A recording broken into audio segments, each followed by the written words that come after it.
At 3 in the morning on February the 2nd, 1502, a piercing cry cut through the stone corridors of the Este castle. It was not a scream of fear nor of agony, but something far more unsettling. The guards lowered their eyes in silence, while diplomats and courtiers exchanged tense glances, each of them fully aware that what they were hearing was not ordinary passion, but the enactment of the most dangerous and secretive ritual of power in Renaissance Europe. On that freezing dawn, as Ferrara slumbered under a blood-red moon, an event unfolded in the ducal chambers that would alter the balance of Italian politics. Something so intimate and yet so strategic that official documents locked it away for nearly 5 centuries. When those papers surfaced, they revealed how a 22-year-old woman transformed her body into the most devastating weapon of diplomacy her world had ever seen.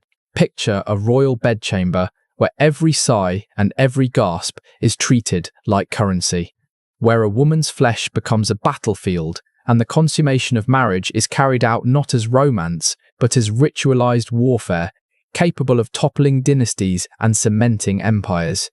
What you are about to uncover is not just the truth of a scandalous wedding night. It is the revelation of a political protocol so secret and so sexually explicit that it remained buried in Europe's most confidential archives for centuries.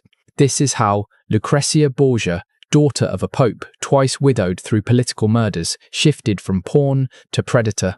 How one night of carefully observed intimacy became the cornerstone of a dynasty. A night spoken of in whispers, like 3 words carried by a royal chancellor, enough to explain why this woman, both feared and desired, shaped the destiny of Italy forever. Brace yourself.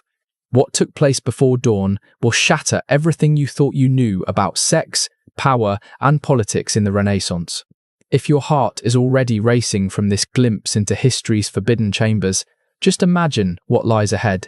Give this video a like if you want us to keep unearthing the hidden protocols that reshaped empires, and in the comments, tell us the name of that queen, duchess, or courtesan whose darkest secrets you want exposed. The one mentioned most will star in our next investigation. Subscribe and ring the bell, because these truths are only revealed to those who dare join our secret brotherhood. The year was 1502, the height of Borgia influence. Rodrigo Borgia, Pope Alexander VI, had secured control of Italy through marriages that turned his children into weapons on the political chessboard. In this volatile climate, Lucrezia was more than just a noble bride. She was the embodiment of sexual diplomacy itself. Italy was splintered into rival powers, where every union between aristocrats functioned like a treaty. Every wedding bed a battlefield. The duchies of Ferrara, Milan, Naples, and the Papal States, held together by fragile alliances sealed between silk sheets. Marriage here was not about love, it was survival. For the Este family of Ferrara, the stakes were life and death. The ruling duke, Ercole, had staked the future of his dynasty on this alliance with the Borgias. His son and heir, Alfonso d'Este, would become the living instrument of that gamble. Negotiations concluded on December 30, 1501, with terms that revealed just how transactional this marriage truly was. Lucrezia's dowry was 100,000 gold ducats, enough to fund entire cities for a year. Yet the real price of this deal would be measured not in gold, but in flesh on the wedding night itself. Records from the period show that secret protocols existed to guarantee aristocratic unions. Consummation was never simply private. It demanded official witnesses and confirmation, because legitimacy of the entire dynasty depended on it. The first night of marriage became a quasi-public performance, where the outcome in bed decided the fate of nations. The chosen date, February 2, was no coincidence. It was the feast of the purification of the Virgin, a Catholic holy day. By aligning the wedding bed with sacred ritual, the Borgias and Estes fused the divine and the carnal, making this consummation not only a sexual act, but a ritual of dynastic sanctification. Lucrezia entered Ferrara carrying the weight of 2 disastrous marriages. At 22, her beauty, described by the poet Pietro Bembo as rare and luminous, was rivaled only by her blood-stained reputation.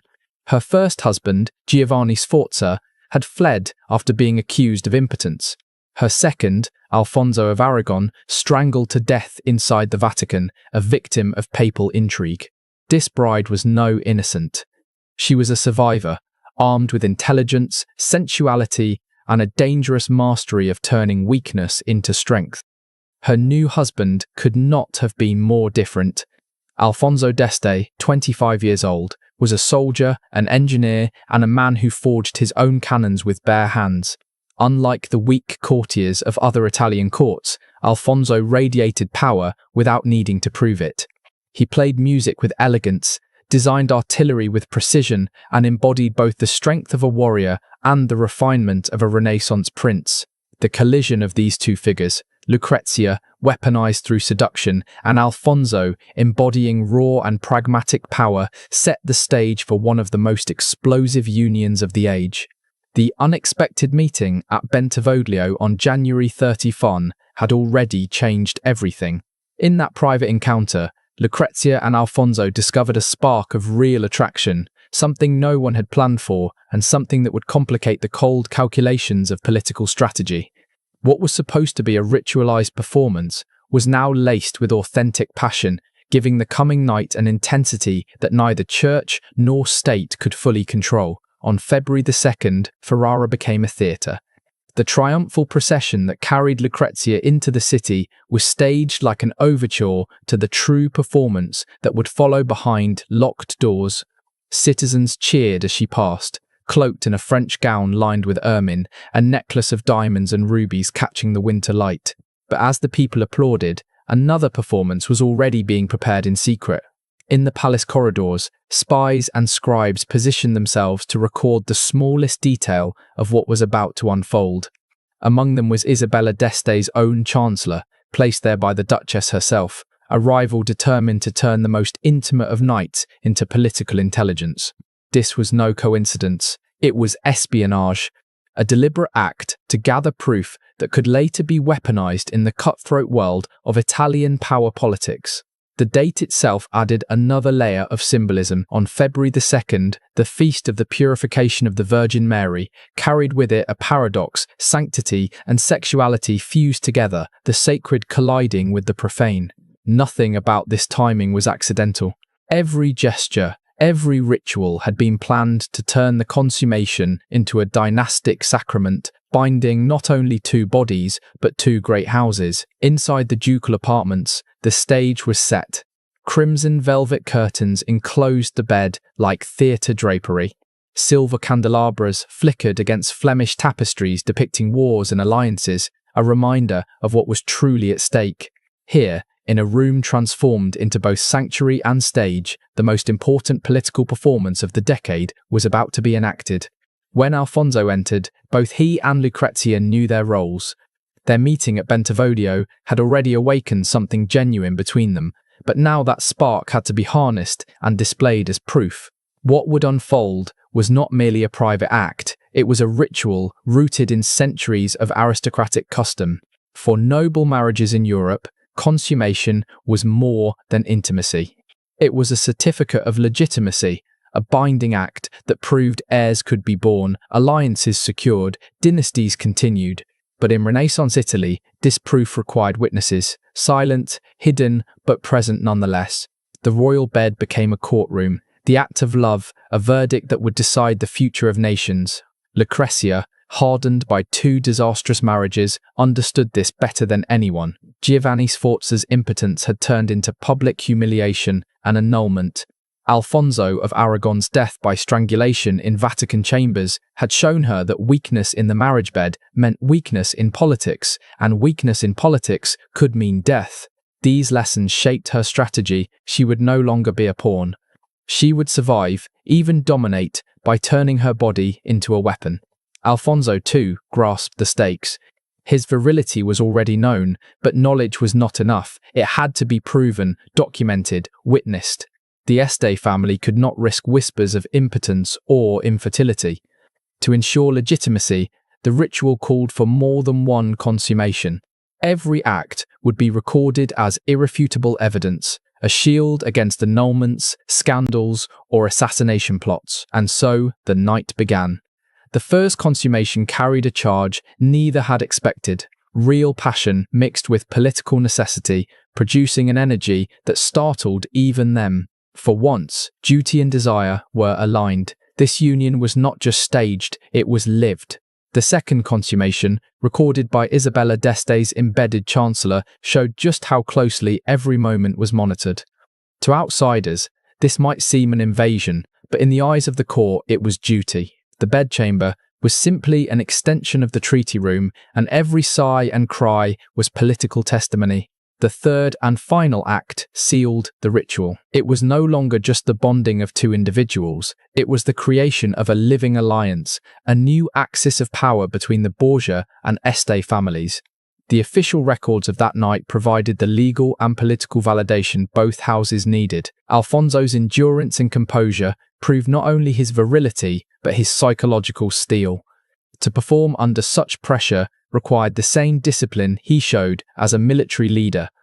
Lucrezia, for her part, revealed the survivor's instincts that had kept her alive through betrayal and blood. Together, they had transformed a dangerous test into triumph. This night of passion witnessed, documented, and sanctified was not just about love. It was politics. It was power. Lucrezia's ability to transform weakness into power, turning her own body into a shield against political destruction, set a precedent that would echo across the Renaissance. The meticulous notes recorded by the official chancellor became more than gossip or scandal. They became a binding document, a certificate of dynastic legitimacy that could protect the Este Borgia union for decades. Within those pages lay a guarantee against annulment, against plots to undermine the marriage, against the excuses rival powers often used to launch military or diplomatic attacks. That night, on February 2nd, 1502, created a new paradigm.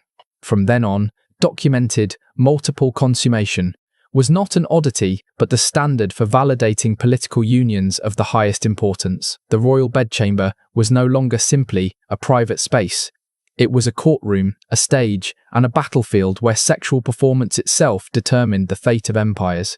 When dawn broke on February 3rd, two individuals had been transformed. No longer simply bride and groom, Lucrezia and Alfonso emerged as architects of a new political reality.